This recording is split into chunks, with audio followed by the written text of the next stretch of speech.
Good morning, afternoon, and evening.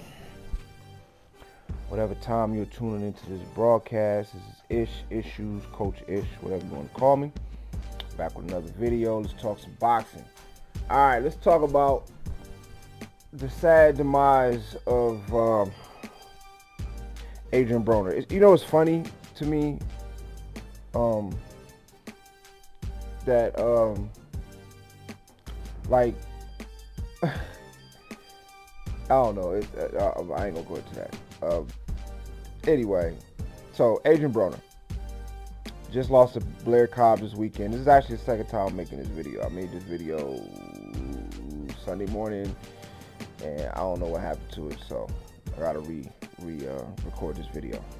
So, Adrien Broner loses to Blair Cobb in quite an embarrassing fashion, in my opinion. The reason why I say that is because Blair Cobbs is not even like highly touted. Like, he's loud, he's colorful, he's a good fighter. He actually did a lot of things well in that fight. It's like he was the better fighter.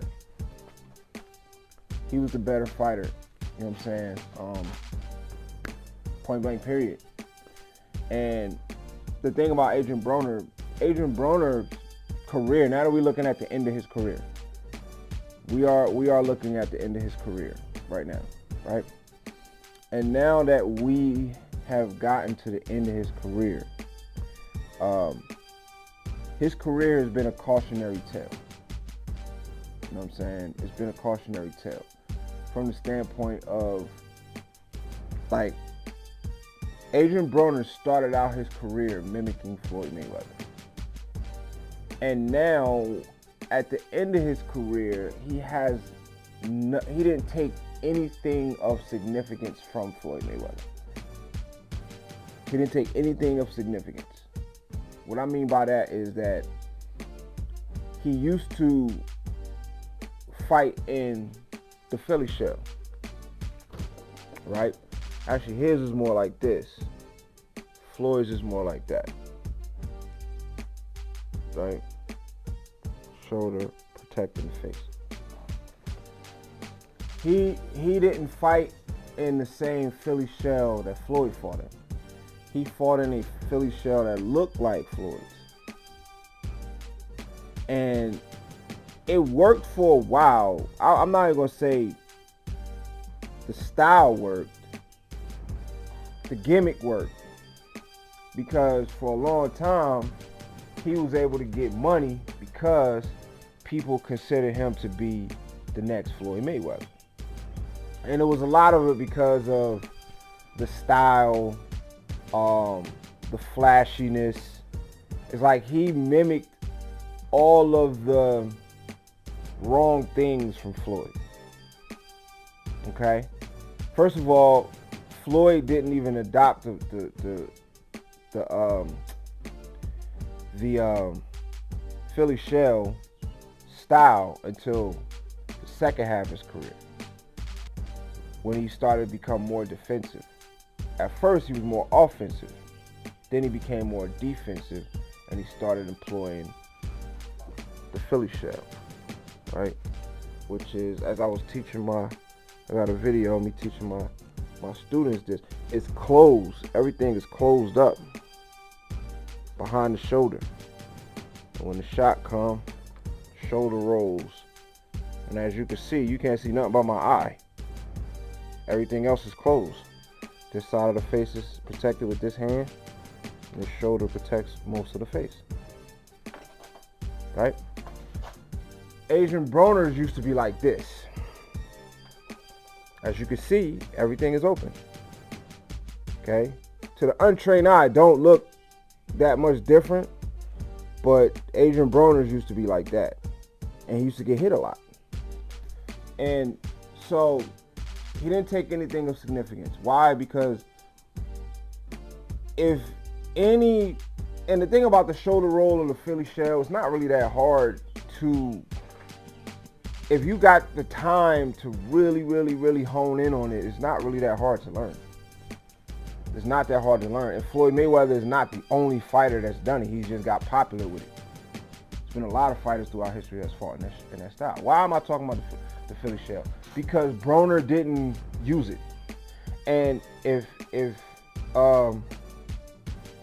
any fight would have been a good fight, well, no, I can't say that because the Philly shell in the open stance. I'm speaking to myself now because when I spar or when I fight and I switch to southpaw,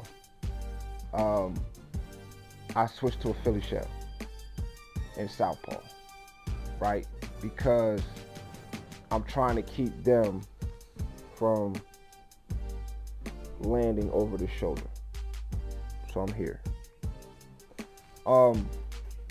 Typically, the Philly shell is not employed against somebody who's in a different stance than you. But you know certain things, you understand certain things at a certain level, you can break the rules. So, me personally, right, I think Broner could have been in the Philly shell because Blair Cobb was landing the right down the middle, right? He wasn't landing anything on this side. He's a left-handed fighter, so he's circling that way to land the right down the middle. He would routinely step off the line, land the right down the middle, right? If Broner would have, instead of using the Philly shell early in his career just to mimic Floyd as a gimmick and really honed in on developing his version of it, that could have helped him. Because Blair Cobb did a lot of circling that way. Okay? He landed the hook. He's trying to throw a lead. He's circling that way so he can land the right down the middle. You have that.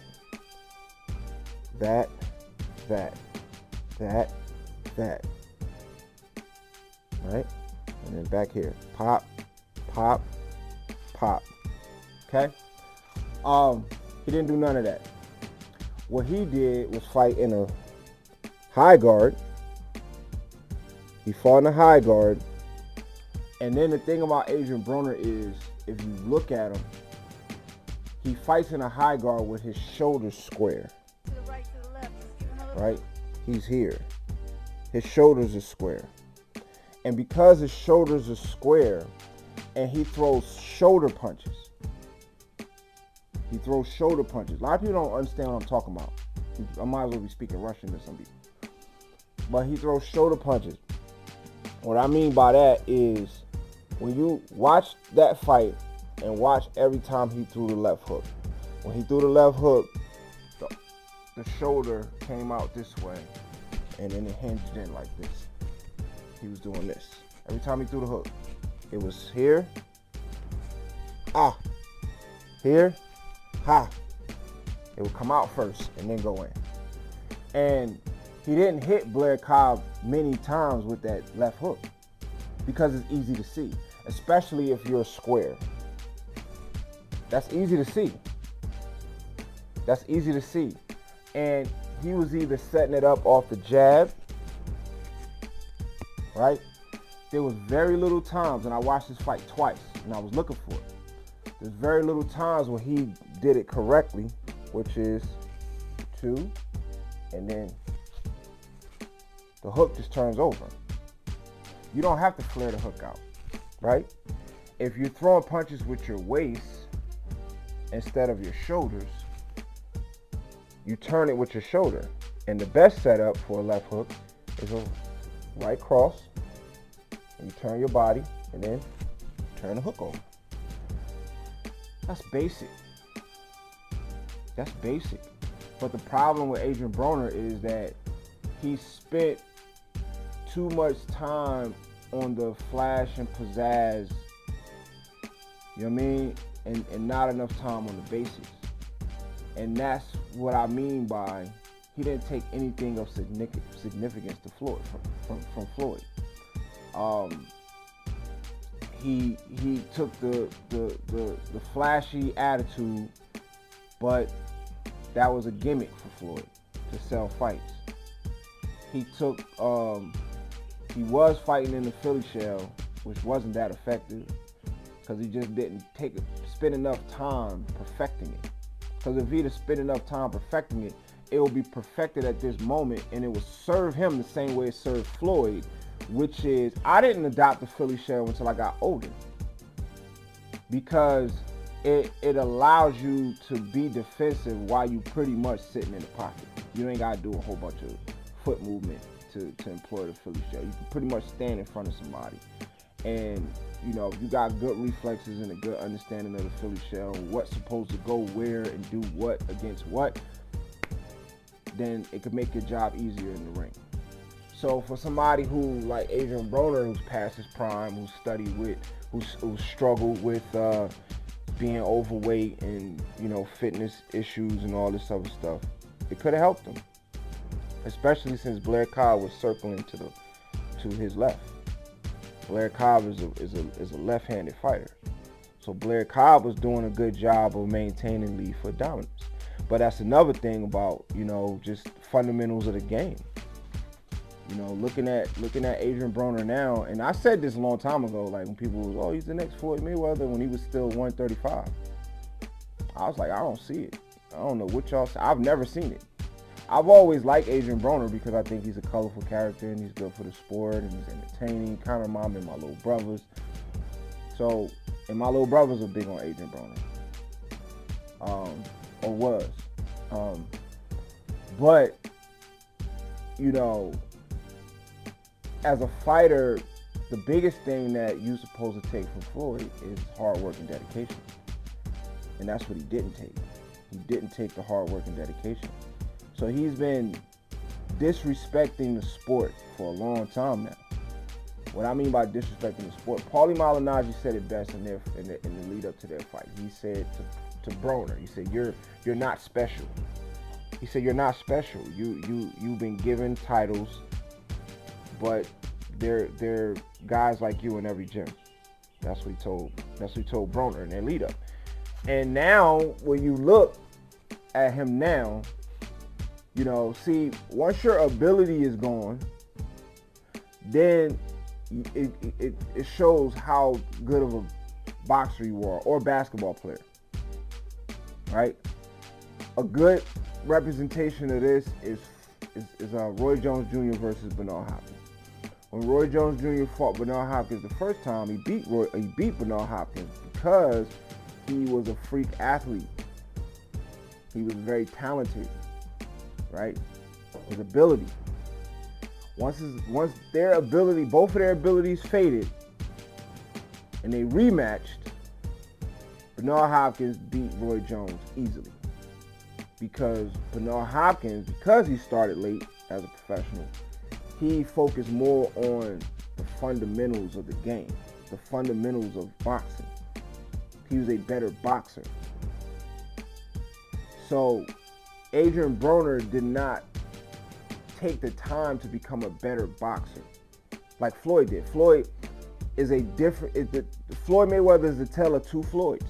Pretty Boy Floyd and Money Mayweather. Pretty Boy Floyd had a lot of ability, used a lot of ability, was an excellent boxer, but was more offensive.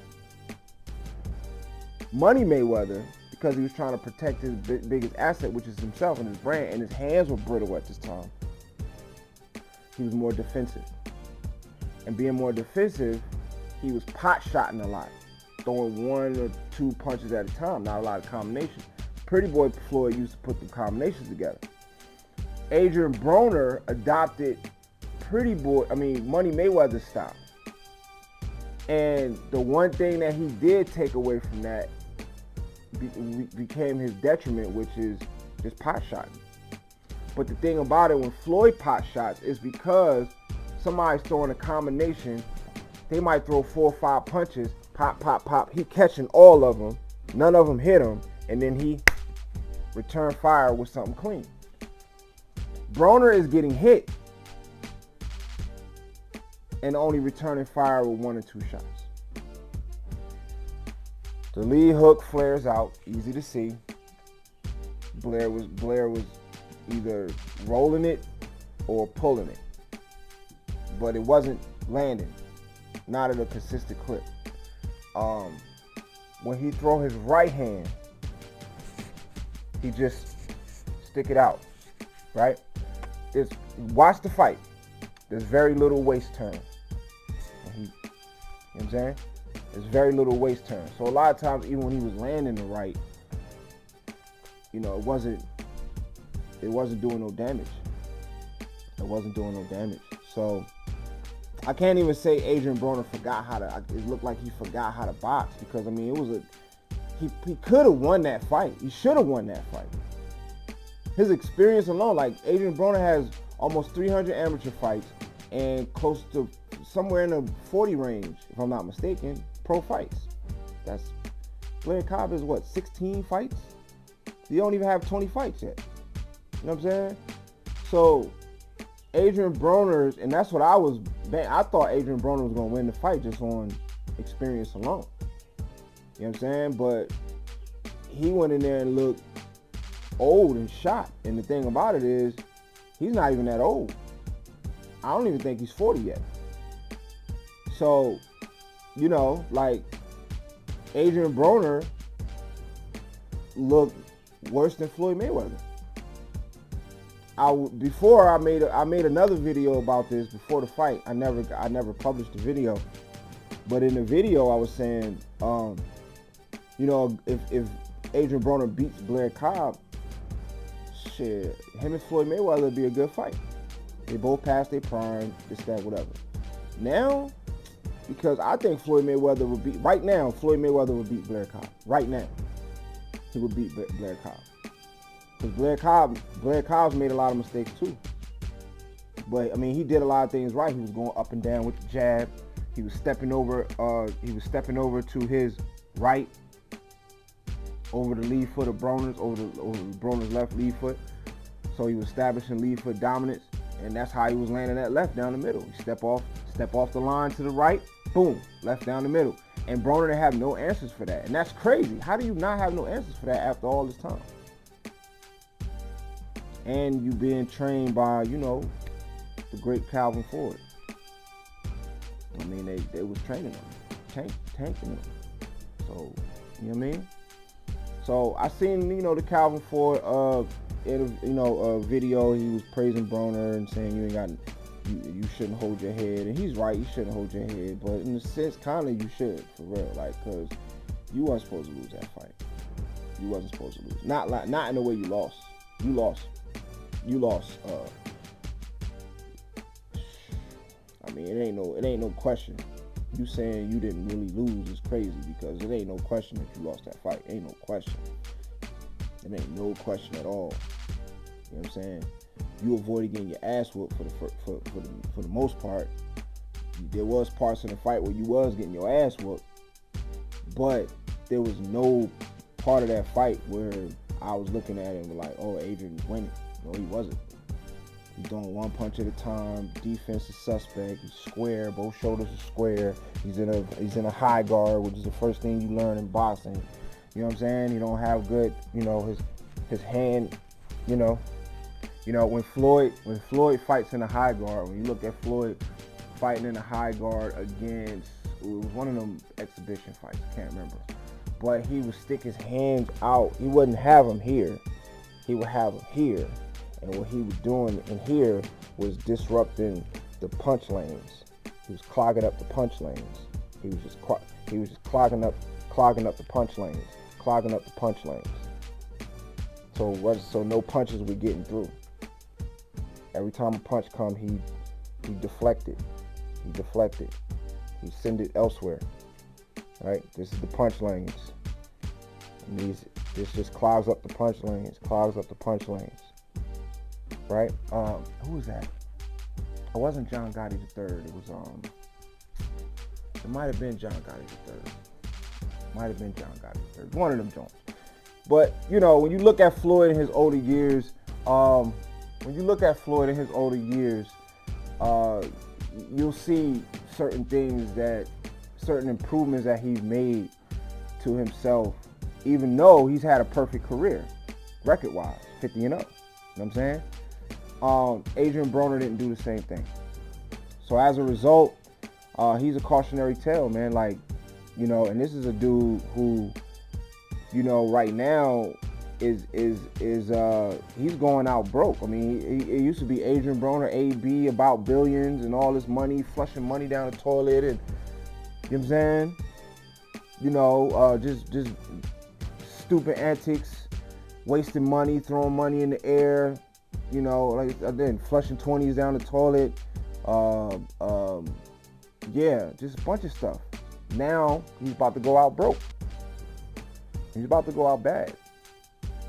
You know, I would say he should retire, but I can't even say that about him because he's not financially, you know, in a position where he can retire. He got a whole bunch of kids, a bunch of baby mamas, a bunch of child support because he's been running around, you know, flaunting, disrespecting his talents. You know what I'm saying? He was a talented fighter. Talented, real talented. In his youth, real talented. Could have been better than Floyd. But he was never disciplined, and that's the problem. You can't be undisciplined in boxing, period. Period. You know what I'm saying? You can have a run, but you're going to go out bad. Because the thing about boxing is, unlike other sports, you know, like basketball, for example. Dudes who go out bad in basketball, you know what I'm saying? Like, as a basketball player, you know, once you've used up your athletic ability and you can't run no more, you can't jump no more. A lot of these retired basketball players, they could barely walk. You know what I'm saying? They could barely walk. They got back problems, leg problems, knee issues, all kind of stuff, whatever the case may be. But you know what's intact? Brain. The brain is still intact. So you could go from a basketball player and be all these other different things. Depending on the type of career you had as a boxer, it ain't much you can do after that. Because your brain has been bouncing around in your skull, you know, for decades, some of them. You know what I mean? So you can't even, like, you're not even capable of doing certain things. You're not even capable of doing certain things. There's not a lot of people who have you have basketball players who had a whole basketball NBA career and then go back to school and get their doctorate or get their master's or get their PhD. How many boxers have you ever heard do that? Besides maybe like Chris Algieri, who didn't really have a long career. He didn't fight no wars in the ring. He got in, got his money, got out. But people like AB and, you know what I'm saying, 40, 30, 40 fights in, and Deontay Wilder and all these dudes, 40-something fights, you know what I mean? It ain't much you can do after that. So if you don't take care of yourself in the sport, not partying, not drinking, that's why a lot of people, after a while, they get out of boxing, because it requires a lifestyle of discipline that is really, really hard to maintain. I seen a documentary on The Hands of Stone on Roberto Duran. He was just talking about how hard it was to just maintain that lifestyle that it takes to be a champion boxer. It was hard. So as soon as he got a chance, he's like, I'm out. I'm not doing this no more. I want to live, I want to party. I'm Latino. I like to eat.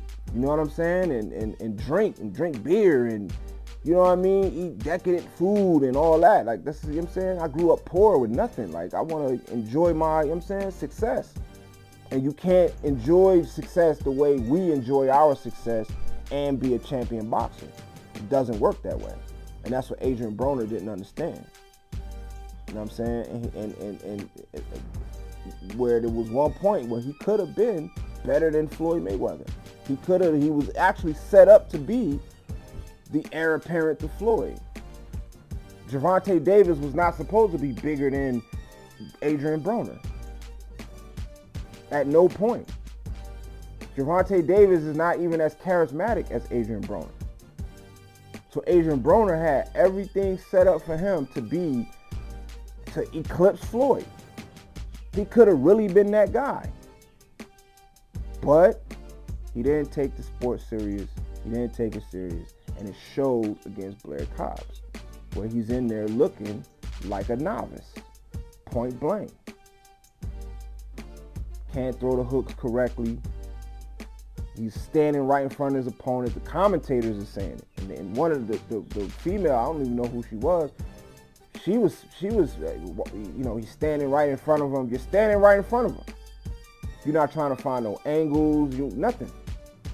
You know, I applaud you for you know what I mean, getting off the alcohol and losing the belly and getting back in shape for the fight. Yo, yeah, kudos for that. But I'm saying, like, you know, what else you gonna do? You got offered a bag to what else you gonna do? Where else you gonna get a bag from? You know what I'm saying? You don't have anything else set up but boxing to get money from. Try to be a rapper, that didn't work. See how that worked out for Roy Jones. You know what I'm saying? Try to be a whatever. And now he's going out bad. So I wish him the best. But Adrien Broner's washed, man. It's over for him. And his career is a cautionary tale to young fighters. Prioritize, while you are a fighter, prioritize your skills and your body. You know what I'm saying? You know, I know you want to live a life of look at Errol Spence versus as opposed to Terrence Crawford. Errol Spence kind of went out bad. Why? He out there in the clubs, he partying, riding home drunk, flipped a Ferrari that compromised him. Was able to go on for a little while, then he got exposed by Terrence Crawford. Now look at his career. He was the guy. Once you become the guy, you got to do it like Floyd did it. Floyd, and I don't even like Floyd, to be honest with you. I respect the hell out of him, so I reference him a lot. But I don't really like him, to be totally honest with you. As a person, I think he brought more detriment to the game than positive. And I'd be glad when the Floyd Mayweather era is completely behind us and now we're on something different in boxing. But what I do respect about him is that he really lived that hard work, dedication lifestyle. He really lived a clean lifestyle. He would go out, he would party, and even when he partied, he didn't drink, he didn't smoke. You might have thought he was because of the people who ran. I seen a video of him rolling the L and everything. He didn't smoke, he didn't drink, and then on his way home from the club, he would run. Have them in the Maybach, and he would be jogging in front of the Maybach. 8 miles. You know what I'm saying? That's a level of dedication that most people don't have in any sport. I don't give a damn what sport it is. You know what I'm saying? Especially for somebody who's at the top. Once you get to the top, people start slacking off and this and that. And you just look at Adrien Broner, Deontay Wilder, and Roy Jones, who was on top. And how quickly they descended. Because while they're on top in boxing, they're not prioritizing their skill, their health. You know what I'm saying? And that's where we at with Adrien Broner. So I wish him the best, but I don't know what's next for the boy, to be honest with you. You know what I'm saying? Fight Jake Paul, maybe. You know? Jake Paul's significantly bigger. You know, that'd be bad. That'd be bad. You get beat by Blair Cobb and then challenge Jake Paul and get your ass whooped. That'd be bad. And that could happen because Jake Paul is way bigger than Adrien Broner. So I don't know. I'm just thinking off the top of my head. You know, Clarissa Shields maybe. I don't know. Like, you know what I mean? After losing to Blair Cobb the way he lost to Blair Cobb, I mean, you know, what's next for him? On the Don King promotion, Don King up there looking like half a corpse. And the $39.99 is very affordable for $39.99. Anyway, I'm out, man. Peace and love. Like, comment, subscribe, share. Let's talk about it. All right. Peace. You know, initially, because they got jabbing him up. Down goes Broner. A straight left hand and perfect left. And yes. Adrien problem one less tooth now than he began the night with. reaching with the... AB's walking him down, but he step over. Good jab from... That's the difference with Cobbs. Is when he comes in, he's throwing that jab. Broner lands a moment ago. Get out of hand.